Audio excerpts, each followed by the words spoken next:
Before we begin, I would just like to thank friend of the channel YoPalGal for making these talk sprites, which I absolutely love. Anyway, given my last commentary was on Crying Blossom, YouTube has recommended me several videos on and about them. I mention this because one video particularly caught my eye for what must be obvious reasons. I mean, it's not every day I find a video on a topic I just covered that declares them in the thumbnail the next Antonin Scalia. That's a rather extraordinary claim. Carl Sagan once said extraordinary claims require extraordinary evidence. And that dude was pretty smart, so if he said it, it's probably true. And, well, if I thought the evidence in the video was extraordinary, I probably wouldn't be commentating on it now, would I?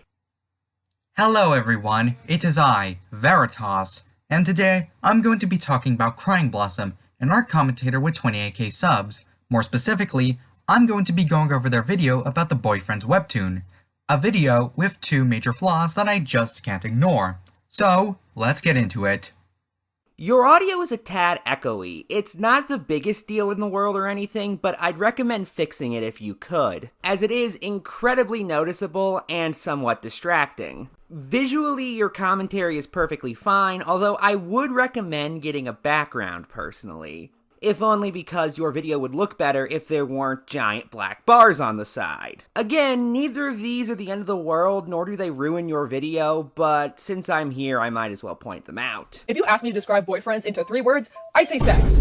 Which, that was only 1 word, because half of the time, that's all the characters were doing. Oh, and obviously don't forget about the fucking crime jokes too, because, you know, spiking people is quirky. The reason why this is the most noted massive problem throughout the comic is because throughout history, gay men have been stereotyped to be sex-hungry people, which has caused homophobes to blame gay individuals on massive other issues like STDs, or even frame them as large drug users. It's not comforting knowing a whole comic is filled with these massive stereotypes that many still milk to use as a weapon against the LGBTQ+ community, and it's even more upsetting when all we're learning about is these characters being gay and nothing more. You know, I imagine the person I'm covering is not going to have any objections to what was just said.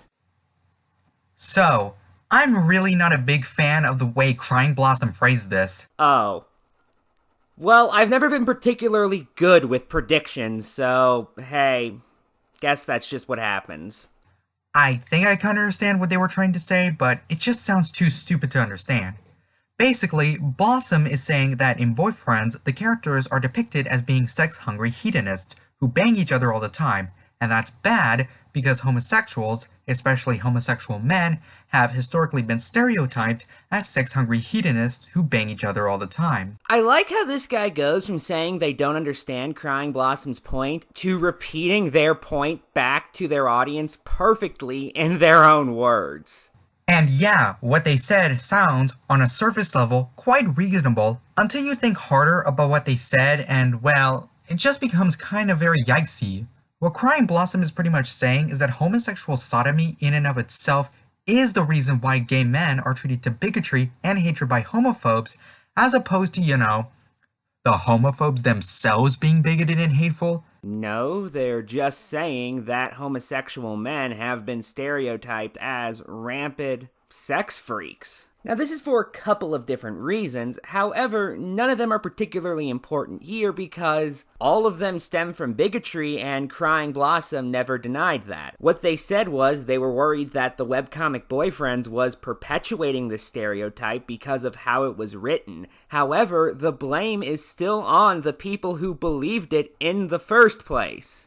Yeah, really. Crying Blossom is literally saying that gay men being stereotyped as lascivious libertines is a result of homosexual sex rather than the homophobes themselves. Again, and I cannot stress this enough, no they didn't, and you repeating it isn't going to suddenly make it any more true. Moreover, what would happen if we were to take this idea to its logical conclusion? If you subscribe to an idea, you also subscribe to that idea's ideology, and to every possible negative consequence that that ideology remotely implies when you carry it to absurd extremes. Yeah, a little advice for people who want to get into online debates for some reason. Whenever somebody says, let's take this to its logical extreme, that's usually newspeak for, here's the most hyperbolized situation I could pull out of my ass that tangentially relates to what it is you were talking about. Well, I'll tell you, the logical conclusion we would take is that because homosexual sodomy makes the general population's image of homosexual people negative, we must therefore deter, shun, or even criminalize gay men who have sex with each other in order to prevent people from viewing them in such a negative way. Okay, before I even get into just how stupid of a point this is, I want to begin by saying that Blossom says at the end of their video they're perfectly fine with people reading boyfriends as long as they're aware of the more problematic aspects. While I'm not saying that you can't read boyfriends, as I physically can't stop you, I just hope people can keep this in mind when viewing it or discussing it. That clip isn't played in the video I'm covering, by the way. So the notion that she would support legal prohibitions on sodomy because this webcomic video just doesn't add up.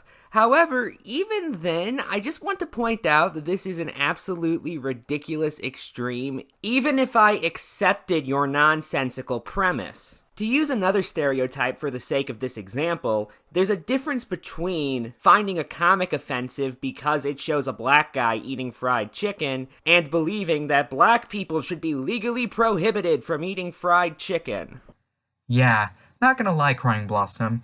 If you're gonna claim that you're defending LGBT people, but you end up sounding like Justice Scalia's dissenting opinion in Lawrence vs. Texas, then I'm not gonna take you seriously. Yeah, and if you're gonna do nothing more than mindlessly hyperbolize, I'm not going to take you seriously.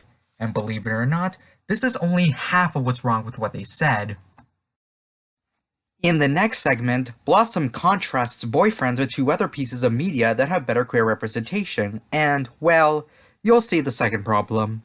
With the Owl House, it's not shoved in your face that LGBTQ plus media is in the show. When we get those moments, we are seeing a developing storyline that doesn't scream, they're just here in the show because they're gay and we gotta add that representation. We actually see character development. Like with Luz and Amity, it's not shoved in our faces that they're two same-sex individuals in love, but it's of two teenagers growing a bond that gets closer and closer while dealing with their own issues that sometimes affects the relationship. It's like how real relationships have issues occur, especially no ones too. And though yes, at times the issues get sorted rather quickly, it's not at all a walk in the park, and we can see development happen. Plus, the Owl House isn't a dead set focus on representation. It actually has a storyline too, and it has more representation than just LGBTQ plus community media. So it's not shoving it in your face.